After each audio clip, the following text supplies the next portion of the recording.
കർത്താവായ യേശു ക്രിസ്തുവിന് നന്ദി പറഞ്ഞുകൊണ്ട് ഫെയ്ത്ത് വോയിസിലേക്ക് എല്ലാവരെയും ഞങ്ങൾ സ്വാഗതം ചെയ്യുന്നു. വിശുദ്ധ യോഹന്നാൻ എഴുതിയ സുവിശേഷം 13-ാം അധ്യായം 8 മുതലുള്ള തിരുവചനങ്ങൾ ഇങ്ങനെ വെളിപ്പെടുത്തുന്നു. പത്രോസ് പറഞ്ഞു, നീ ഒരിക്കലും എൻ്റെ പാദം കഴുകരുത്. യേശു പറഞ്ഞു, ഞാൻ നിന്നെ കഴുകുന്നില്ലെങ്കിൽ നിനക്ക് എന്നോട് പങ്കില്ല. ക്രിസ്തുവിൽ പ്രിയപ്പെട്ടവരെ, പൂർണ്ണമായ വിശുദ്ധീകരണം ഒരു മനുഷ്യന് ആവശ്യമാണ്. ഒരു മനുഷ്യന്റെ 3 മേഖലകളായ ശരീരം, ആത്മാവ്, മനസ്സ് വിശുദ്ധീകരിക്കപ്പെടേണ്ടത് ആവശ്യമാണ്. കാരണം വിശുദ്ധി കൂടാതെ ദൈവത്തെ പ്രസാദിപ്പിക്കുവാൻ സാധ്യമല്ല. അതുകൊണ്ട് നമുക്ക് കർത്താവിനോട് പറയാം, കർത്താവേ, അങ്ങയുടെ പരിശുദ്ധ രക്തത്താൽ എന്നെ കഴുകണമേ. ചില അന്ധകാര ശക്തികൾ വിട്ടുപോകുവാൻ, നാം അനുഗ്രഹം പ്രാപിക്കുവാൻ ഉപവാസവും പ്രാർത്ഥനയും ആവശ്യമാണ്. വിശുദ്ധിയോടെ നാം പ്രാർത്ഥനയ്ക്കായി കടന്നു ചെല്ലണം. പാപമോചനത്തിനായി പ്രാർത്ഥിക്കണം. മനസ്സിന്റെ ചൈതന്യത്തിൽ നവീകരിക്കപ്പെട്ട് യഥാർത്ഥമായ വിശുദ്ധിയിലും നീതിയിലും ദൈവത്തിന്റെ സാദൃശ്യത്തിലും സൃഷ്ടിക്കപ്പെട്ട പുതിയ മനുഷ്യനെ ധരിക്കണം. വചനം പറയുന്നു, അവനിലാണല്ലോ നമുക്ക് രക്ഷയും പാപമോചനവും ലഭിച്ചിരിക്കുന്നത്. അവൻ അദൃശ്യനായ ദൈവത്തിന്റെ പ്രതിരൂപവും എല്ലാ സൃഷ്ടികൾക്കും മുമ്പുള്ള ആദ്യജാതനുമാണ്. അവിടുന്ന് തന്റെ പുത്രനെ പാപപരിഹാരത്തിനു വേണ്ടി പാപകരമായ ശരീരത്തിന്റെ സാദൃശ്യത്തിൽ അയച്ചുകൊണ്ട് പാപത്തിന് ശരീരത്തിൽ ശിക്ഷ വിധിച്ചു. ഇത് ശരീരത്തിന്റെ പ്രവണതകൾക്കനുസരിച്ച് ജീവിക്കാതെ ആത്മാവിന്റെ പ്രചോദനമനുസരിച്ച് ജീവിക്കുന്ന നമ്മിൽ നിയമത്തിന്റെ അനുശാസനം സഫലമാകുന്നതിന് വേണ്ടിയാണ്. സ്നേഹമുള്ളവരെ, വിശുദ്ധിയോടെ ജീവിതം നയിക്കുമ്പോൾ യേശുവിന്റെ കുരിശിലെ സ്നേഹത്തിൽ നിന്ന് ആർക്കും നമ്മെ വേർപെടുത്തുവാൻ സാധിക്കുകയില്ല. പരിശുദ്ധനായ ദൈവത്തെ നമുക്ക് ആരാധിക്കാം. വചനം പറയുന്നു, നിങ്ങളുടെ ശരീരങ്ങളെ വിശുദ്ധവും ദൈവത്തിന് പ്രീതികരവുമായ സജീവ ബലിയായി സമർപ്പിക്കുവിൻ. ഇതായിരിക്കണം നിങ്ങളുടെ യഥാർത്ഥമായ ആരാധന. പരിശുദ്ധനായ ദൈവമേ, ഞങ്ങളങ്ങേ ആരാധിക്കുന്നു. ഞങ്ങൾക്കുള്ള സർവ്വത്തെയും സമർപ്പിച്ചുകൊണ്ട് ഞങ്ങൾ അങ്ങയുടെ തിരുമുൻപിൽ അങ്ങേക്ക് ഞങ്ങൾ ആരാധന അർപ്പിക്കുന്നു. പരിശുദ്ധൻ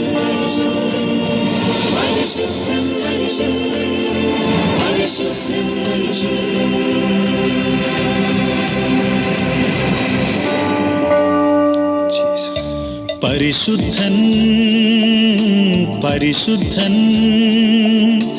യേശുനാഥൻ പരിശുദ്ധൻ. യേശുവേ, അങ്ങ് പരിശുദ്ധൻ. പരിശുദ്ധൻ പരിശുദ്ധൻ യേശുനാഥൻ പരിശുദ്ധൻ. അവൻ ഇമ്മാനുവേലായി ജീവിക്കുന്നു. അവൻ എൻ്റെ ഉള്ളിൽ എന്നും ജീവിക്കുന്നു. അവൻ ഇമ്മാനുവേലായി ജീവിക്കുന്നു. അവൻ എൻ്റെ ഉള്ളിൽ എന്നും ജീവിക്കുന്നു. ഓ, എത്ര നല്ല യേശു, ഓ എത്ര നല്ല ദൈവമീശോ,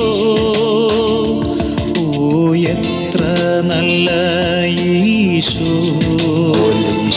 ഓ എത്ര നല്ല ദൈവമീശോ. നമ്മുടെ പാപങ്ങൾ മോചിക്കുവാനായി നമുക്ക് വേണ്ടി കുരിശിൽ മരിച്ച നമ്മുടെ ദൈവം, അവിടുന്ന് തന്റെ തിരുരക്തത്താൽ നമ്മെ പാപത്തിൽ നിന്നും മോചിപ്പിച്ചിരിക്കുന്നു. ആ ദൈവത്തെ പൂർണ്ണ ഹൃദയത്തോടെ നമുക്ക് ആരാധിക്കാം. അവിടുന്ന് അബ്രഹാത്തിൻ്റെയും ഇസ്ഹാക്കിൻ്റെയും യാക്കോബിൻ്റെയും ദൈവമാണ്. ദൈവമേ, ഞങ്ങളങ്ങേ ആരാധിക്കുന്നു. നിന്റെ സ്നേഹത്തിനാൽ എന്നെ പൊതിയേണമേ, നിന്റെ ചൈതന്യത്താൽ എന്നെ മൂടേണമേ. നിന്റെ സ്നേഹത്തിനാൽ എന്നെ പൊതിയേണമേ, നിന്റെ ചൈതന്യത്താൽ എന്നെ മൂടേണമേ. നിന്റെ ആത്മാവിനാൽ എന്നെ നിറയ്ക്കണമേ. ഓ എത്ര നല്ല യേശു, ഓ എത്ര നല്ല ദൈവം, ഓ എത്ര നല്ല ദൈവമീശോ, ഓ എത്ര നല്ല യേശു, ഓ എത്ര എത്ര നല്ല ദൈവമീശോ. പരിശുദ്ധനായ കർത്താവേ, ഞങ്ങളങ്ങേ ആരാധിക്കുന്നു. അങ്ങയുടെ സ്നേഹം എത്ര വർണ്ണിച്ചാലും കർത്താവെ മതിയാവുകയില്ല.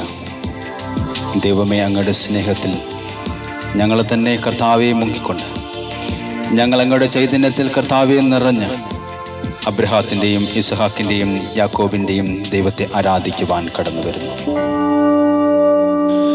അവൻ അബ്രഹാമിൻ ദൈവമായി ജീവിക്കുന്നു, അവൻ ഇസഹാക്കിൻ ദൈവമായി ജീവിക്കുന്നു. അവൻ അബ്രഹാമിൻ ദൈവമായി ജീവിക്കുന്നു, അവൻ ഇസഹാക്കിൻ ദൈവമായി ജീവിക്കുന്നു. അവൻ യാക്കോബിൻ ദൈവമായി ജീവിക്കുന്നു. ഓ എത്ര നല്ല ഈശോ, ഓ എത്ര നല്ല ദൈവമീശോ, ഓ എത്ര നല്ല ഈശോ. ഈശോയെ, ഞങ്ങളങ്ങേ ആരാധിക്കുന്നു. ഓ എത്ര നല്ല ദൈവമീശോ. പരിശുദ്ധനായ ദൈവമേ, ഞങ്ങളങ്ങേ ആരാധിക്കുന്നു. യേശുനാഥൻ പരിശുദ്ധൻ, പരിശുദ്ധൻ, പരിശുദ്ധൻ.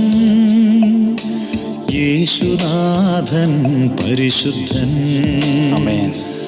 അവൻ ഇമ്മാനുവേലായി ജീവിക്കുന്നു, അവൻ എൻ്റെ ഉള്ളിൽ എന്നും ജീവിക്കുന്നു.